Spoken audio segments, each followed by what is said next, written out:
Honoring a Vietnam veteran SEAL Master Chief. Kirby Horrell was an active duty SEAL for 47 years and the last Vietnam SEAL to retire. He joins us now to talk about his time as a SEAL and what he's up to now. Mr. Horrell, thank you for joining us, sir. Thank you for having me. I've got to start. Kirby, I got to start here. I'm reading your bio. You graduated from high school in 1966, and you were soon instructed by a judge to enlist in the U.S. Navy. That judge pretty much, that set the course for your entire life. I absolutely agree with that. And if the judge was alive today, I would thank him because it was a major turning point in my life. Okay, so you joined the Navy and you end up becoming a Master Chief and a Navy SEAL. Talk about your journey as a SEAL. Oh, well, the journey was, you know, after talking to that judge, I joined the Navy probably the next day. Got on an airplane and flew to San Diego. I've never left. I did a Westpac tour for the first 6 months after finishing boot camp in San Diego. Came back from that Westpac tour, did all the training that was required for BUD/S training and joined class 49. And it's been a hell of a ride ever since. I have lifelong friends from that class that we still communicate with.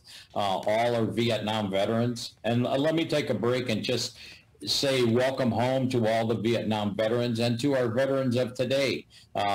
We are no different. We're all veterans. We all go out and serve our country because we want to. And as you well know, the SEAL organization is all volunteer. So we do it because of the love of country, because of the love of our families. And now, post-Navy SEAL career, you were involved with this organization. I just had a chance to speak with you briefly on the phone. I went on the website, and I love it. It's savedinamerica.org is the website. But I love at the top of it, it says, our mission, and it's just 3 words, locate your child. Talk to us about that, sir. Well, we started this organization in 2014, shortly after I retired. We had a professor at USD that wrote a white paper about American kids being trafficked inside the United States. And after saving trafficked kids and saving people all over the world for my entire military career, I came home and read that white paper, and I couldn't imagine these kind of heinous crimes going on in America.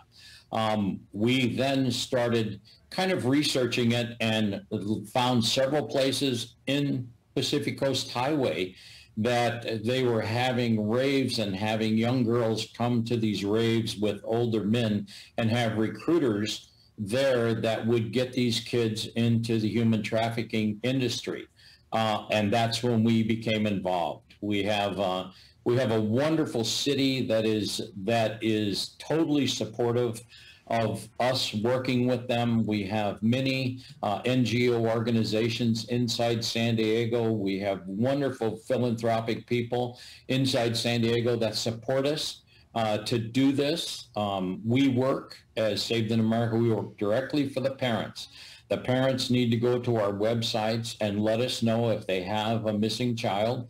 We get from the parents a power of attorney so that we are searching for that child as a parent. There's a lot of strange things that go on when you're searching for minor children. So that's the reason why we need the power of attorney, and we push hard to recover these kids. And most of the time, not all the time, but most of the time we can find them in 2 or 3 days and get them back to their parents. We have to set up a system, and that's where the local NGOs come into play, is that because they've gone through this traumatic drug-induced time in their lives, they need counseling. They need to be worked with professional groups to bring them back down to their childhood, which has been stolen from them. And that, to me, is what gets me up in the morning and gets me pushing to save these kids, because no society can allow their children's childhood to be stolen and taken away. And how many children to date have you found and rescued? we've probably, we've recovered, assisted in recovery, and, some of them are runaways, but for the most part, we get them back to their parents, and we've done over 200 so far. Wow. And as far as the processes go, I mean, you find out about a kid. I'm sure every case is different, but is there a particular example you can give us of a child and how you were able to find that child? Well, I think I think we will go. I can't talk about who it was because they're all minors, but Sure. it was someone very close to San Diego, one of the outlying communities that it just went to a party. I mean, she was a dynamite young lady, great student, everything else.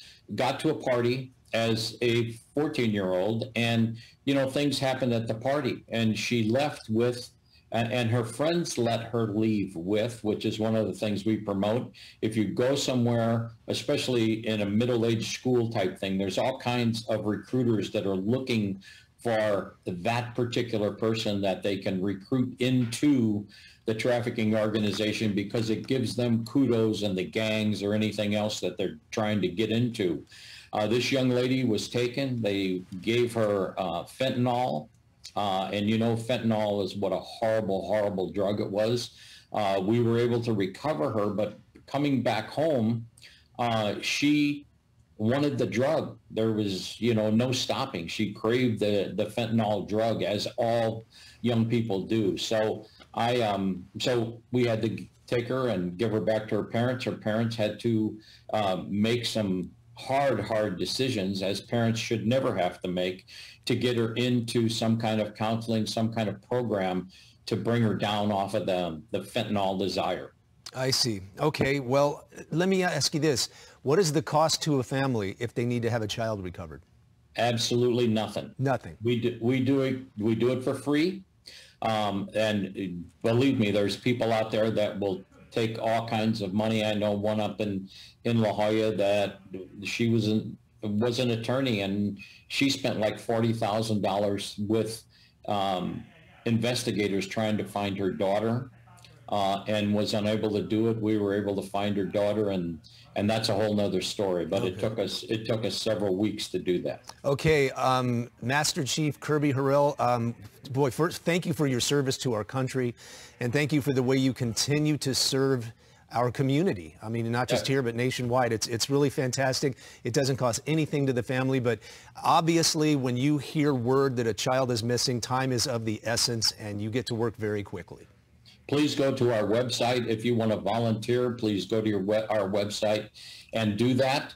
And again, in this interview, I just want to welcome home all the Vietnam vets and our veterans of today. They're fighting the longest war in the United States history. And it is really what do I want to say? It really draws on them. It draws on their families, the number of times that they have to deploy to this particular war. And it's sad that we can't get it resolved and get the people home. They don't need to be there. Master Chief Kirby Harrell, thank you again, sir. We appreciate your time this morning. Thanks for all you do, and have a very, very happy Easter Sunday. Well, thank you. God bless, and see you all later. God bless you.